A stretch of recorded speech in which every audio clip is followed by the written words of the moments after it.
सिर्फ 2 मिनटों में 2 चीज़ों से बनने वाली लहसुन की ऐसी चटाकेदार रेसिपी जो आपने इससे पहले कभी नहीं ट्राई की होगी। तो मैं आज लेकर आई हूँ आप लोगों के लिए ज़बरदस्त लहसुन की ऐसी रेसिपी, चटाकेदार, जिसको देखते ही मुँह में पानी आ जाएगा और आप बनाने से अपने आप को रोक नहीं पाओगे। एक बार बनाओ और पूरे महीने खाओ। हेलो फ्रेंड्स, नमस्ते, सत श्री अकाल। मैं रिंकी, मदर किचन रेसिपी में आपका स्वागत है। तो चलते हैं इस रेसिपी को बनाने के लिए।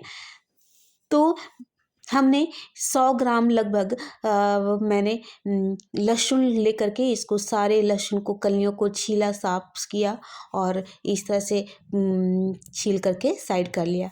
फिर मैंने 20 ग्राम कश्मीरी लाल मिर्च लिया। आप इस तरह का भी मिर्च ले सकते हो और नॉर्मल मिर्च भी ले सकते हो। तो मैं इस लहसुन को मैं साइड कर देती हूँ और इसको मैं कैसे यूज करना है ये बताती हूँ। तो ये कश्मीरी लाल मिर्च मैंने लिया, बड़े होते, ये तीखे बिल्कुल नहीं होते। इसकी डंठल तोड़ देनी है इस तरह से, सारे डंठल को तोड़ करके एक साइड कर देनी, ये देखो इस तरह से। और हाथों से ये 2 टुकड़े करने और इसके जो बीज है वो आप निकाल सकते हो, या तो फिर आप रहने दो। इस तरह से बीज को सारे झाड़ दो। झाड़ने से तीखापन थोड़ा कम हो जाएगा। अगर आपको तीखा पसंद नहीं है तो आप सारे बीज को झाड़ दो, और अगर तीखा पसंद है तो आप सारे बीज को इस तरह से रहने दो। मुझे तीखा पसंद है तो मैं सारे बीज को रहने दे रही हूँ। और इस तरह से कैंची के हेल्प से भी आप इसको सारे टुकड़े कर देने। तो मैं इसको साइड कर देती हूँ। फिर मैं नॉर्मल मिर्ची लगभग मैंने 10 ग्राम लिया। 10 ग्राम मिर्च लेकर के इसकी डंटियाँ तोड़ दी। ये मिर्च तीखी होती है, बहुत तीखी होती है। तो मैं इस तरह से भी इसके भी बीज आप झाड़ करके आप अलग कर करके साइड कर सकते हो, और नहीं तो आपको तीखा पसंद है तो आप रहने दो। मैं इसको बीज को मैं नहीं साइड कर रही हूँ, मुझे तीखा पसंद है। मेरे घर में सभी को तीखा बहुत पसंद है, खास करके मेरे हस्बैंड को।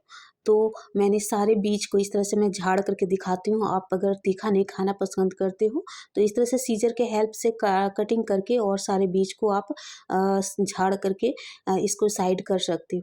तो इस तरह से आप बीज को अवॉइड करो। अगर तीखा आपको नहीं खाना पसंद है तो इस तरह से बीज को आप साइड कर दो।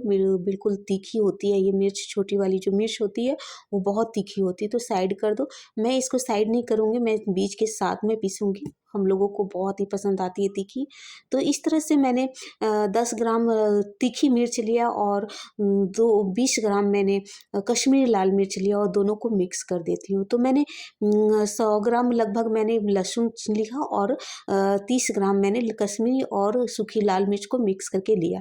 तो ये रेशियो बहुत ही अच्छा होता है अचार के लिए। तो फिर चलते हैं, कढ़ाई में तेल डालती हूँ, इसको गर्म करती हूँ। सरसों का ऑयल लेना ज़रूरी होता है क्योंकि अचार के लिए बहुत ही बेस्ट होता है। तो इसको बहुत तेज़ आँच में इसको गर्म करना है। इससे जब धुआँ निकलने आए तब इसका जो कड़वापन है वो हट जाता है। फिर उसके बाद जब थोड़ा नॉर्मल हो जाए ये तेल, तो फिर मैं इसमें डालूँगी 1 चम्मच जीरा। बहुत ही अच्छी फ्लेवर आती है इसकी। तो ये देख पा रहे हो आप, 1 चम्मच मैंने जीरा डाला और फिर जब ये चटक जाए उसके बाद में जो अचार की जो जान होती है, 1 चम्मच मैंने सौंफ डाला। बहुत ही खुशबू अच्छी आती है अचार में सौंफ की। फिर आधा चम्मच मैंने हींग डाला, बहुत ही फ्लेवर अच्छी आती है और शेल्फ लाइफ बढ़ जाती है अचार की। तो बहुत ही अच्छी खुशबू भी आती है। तो इस तरह से सारे मसालों को भूनना है। जब कि चटक जाइए हमारे मसाले, तब फिर मैंने जो लहसुन 100 ग्राम जो छील के रखा था, अब इसमें डाल करके इसको फ्राई करना। आप देख रहे हो इस तरह से आप बिल्कुल धीमे आंच पे इसको फ्राई करना है। इसको ज़्यादा नहीं भूनना है, थोड़ा कच्चापन इसका ख़त्म हो जाए, बस इतना ही इसको भूनना है। तो इस तरह से भून करके बिल्कुल जब ये हो जाए, थोड़ा कलर चेंज हो जाए, उसके बाद मैं लगभग मैं इसमें 100 ग्राम के लगभग मैं अदरक छील करके इसमें काट करके रफली काट करके इसमें मैं अदरक का टुकड़ा डालूँगी। ये देखो फ्रेंड, आप देख रहे हो, ये मैंने 100 ग्राम के लगभग मैंने रफली अदरक को काट करके इसमें डाल करके मैं इसको भी चलाऊँगी। इसकी फ्लेवर बहुत ही अचार में बहुत ही अच्छी आती है। तो मैंने अदरक और लहसुन को अच्छी तरह से भून लिया। इसका कलर बिल्कुल धीरे-धीरे बिल्कुल चेंज हो रहा है और ये बिल्कुल सॉफ्ट हो जा रहे हैं। तो इस तरह से जब ये सॉफ्ट हो जाए, इसका थोड़ा कलर चेंज हो जाए, तब तक इसको भूनना है। इसको ज़्यादा नहीं पकाना है, बस इसका कच्चापन हटाना है। तो फिर जो मैंने 30 ग्राम जो मिर्च को कटिंग करके रखा था, अब इसमें डाल देने हैं। इसको मिर्च को ज़्यादा भूनना नहीं है, बस बिल्कुल थोड़ा सा भून जाए तो तभी इसको गैस का फ्लेम बंद कर देना है, क्योंकि जब ज़्यादा भूनेंगे तो इसका कलर, मिर्च का जो कलर वो बिल्कुल चेंज हो जाएगा।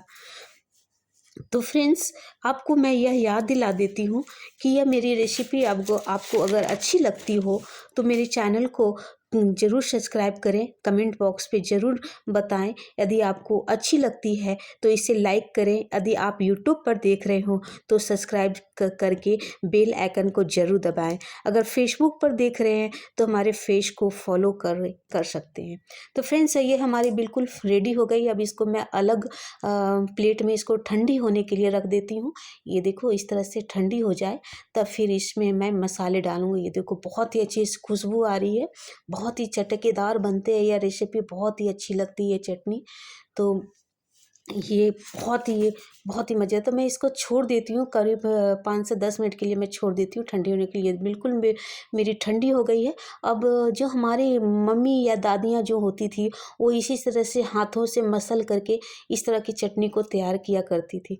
तो मैं इसे मिक्सी में दरदरा पीसूँगी। आप हो सकता है तो खलपट्टे पे भी आप इसको पीस सकते हो बिल्कुल दरदरा। तो मैं फिर से दिखा रही हूँ, ये देखो, इस तरह से पहले मेरी मम्मी इसी तरह से बनाया करती थी। तो इस तरह से आप भी बना सकते हो। तो मैं अब इसमें मसाला डालती हूँ। मैं 1.5 चम्मच इसमें लगभग मैं नमक डालूँगी। नमक की मात्रा थोड़ा ज़्यादा होना चाहिए ताकि इसका शेल्फ लाइफ ज़्यादा ज़्यादा बढ़ जाए।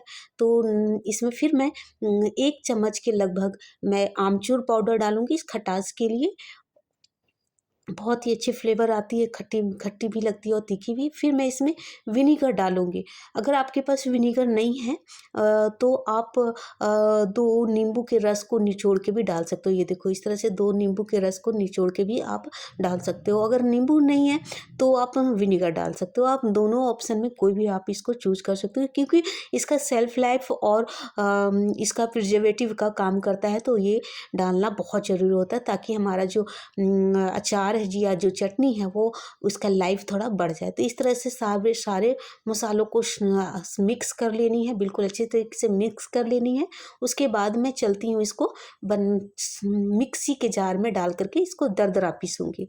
तो इस तरह से आप देख पा रहे हो, मैं मिक्सी के जार में इसको डाल दे रही हूँ। आप थोड़ी-थोड़ी करके भी डाल सकते हो, थोड़ी-थोड़ी करके डाल करके इसको दरदरा पीस सकते हो। तो मैं इस तरह से थोड़ी-थोड़ी डाल करके मैं इसको पीसूँगी, पूरे एक साथ नहीं पीसूँगी, थोड़ा-थोड़ा करके मैं इसमें पीस करके, ये देखो, मेरी ये बिल्कुल कंप्लीट हो गई है। बिल्कुल दरदरा पीसा है मैंने इसको, ज़्यादा महीन पेस्ट नहीं बनाना है, थोड़ा दरदरा रहे तो बहुत ही अच्छा, बहुत ही अच्छी लगती है यह रेसिपी। ये जो अचार है, या आप चटनी बोलो या अचार बोलो, बहुत ही टेस्टी और बहुत ही मज़ेदार बनते हैं। ये बिल्कुल कंप्लीट हो गया। मैं चम्मच के हेल्प से मैं आपको दिखा रही हूँ, आप देख पा रहे हो। तो मैं इसको कटोरी में ट्रांसफ़र करके दिखाती हूँ, सर्व करके दिखाती हूँ। तो इस तरह से आप इसको सफ़र में भी ले जा सकते हो, और आप इसको चावल हो या रोटी हो उसके साथ भी आप सर्व करके एंजॉय कर सकते हो। तो अक्सर हम ये सोचते हैं कि आज खाना बनाने का मन नहीं है, तो ऐसे में क्या बनाएं। तो आपको यह रेसिपी बहुत ही पसंद आएगी। आप इस तरह से बना करके ट्राई करो। आप चावल हो या रोटी हो, आप उसके साथ एंजॉय कर सकते हो, और सफ़र में भी आप इसको ले जा सकते हो। बहुत ही मज़ेदार बनते हैं। तो फ्रेंड्स, इसको जार में किस तरीके से रखना है और इसका सेल्फ लाइफ कैसे बढ़ाना है, ये सीक्रेट मैं आपको बताती हूँ। तो सबसे पहले मैंने चारकोल को गैस के ऊपर रखा और इसको जलानी है। जब इसमें आग पकड़ ले, जब तक आग पकड़ेगा तब तक मैं आपको एक चीज़ बताती हूँ कि इस जार में अगर आप इस तरह से चारकोल को जला करके और इसमें हींग डाल करके आप ये करोगे, तो इस अचार की या जो चटनी है वो सेल्फ लाइफ बहुत बढ़ जाती है और बहुत ही टेस्टी लगता है। तो इस तरह से मैं एक प्लेट में ट्रांसफ़र कर देती हूँ चारकोल को। ये कंप्लीट हो गया, बिल्कुल जल गया, और उसके ऊपर मैं फ्रेंड्स आधा चम्मच के लगभग मैं मैं इसमें हींग डालूँगी और इस जो जार है मैं उल्टे मुँह इसको ढक करके रख देती हूँ, ताकि जो इसका स्मोक है, जो धुआँ है, इसमें भर जाए और इसका स्मेल बहुत ही अच्छी आती है। मेरे किचन में किचन में इसकी खुशबू चारों तरफ फैल चुकी है इस तरह से आग में जलाने से। तो ये देखो फ्रेंड, आप देख पा रहे हो। तो मैं इस तरह से फिर से मैं इसका जब तक 5 से 10 मिनट मैं इस तरह से ढक करके रखती हूँ, ताकि जो स्मोक है वो पूरा अच्छी तरीके से भर जाए और हमारी जो अचार है वो खुशबूदार बने और इसका सेल्फ लाइफ है वो बढ़ जाए। तो ये मेरी बिल्कुल ये प्रोसेस कंप्लीट हो गई। अब मैं इसमें इस जार में स्मोक के साथ मैं इसमें अब मैं डालूँगी इस जो अचार कंप्लीट करके रखा था, अब मैं इसमें डाल करके दिखाती हूँ। और इसको इस तरह से जब मेरे कंप्लीट हो गए, ये बिल्कुल भर गए, आप देख पा रहे हो। तो इस तरह से आप ज़रूर ट्राई करो बनाने के लिए फ्रेंड। बहुत ही मज़ेदार और बहुत ही चटकेदार बनते हैं। आप इस तरह से आप रोटी या चावल के साथ फिर इसको सर्व करके एंजॉय कर सकते हो। तो ये मेरी रेसिपी आप लोगों को, उम्मीद करती हूँ कि आप लोगों को मेरी यह रेसिपी बहुत ही पसंद आई होगी। और अगर पसंद आई होगी तो मेरे चैनल पे ज़रूर कमेंट करके बताना फ्रेंड कि मेरी यह रेसिपी कैसी लगी। तो फ्रेंड, अगली वीडियो में मिलते हैं कुछ नई रेसिपी के साथ, कुछ अलग रेसिपी लेके साथ है कि मैं आऊँगी आप लोग के साथ। तब तक के लिए बाय बाय, टेक केयर।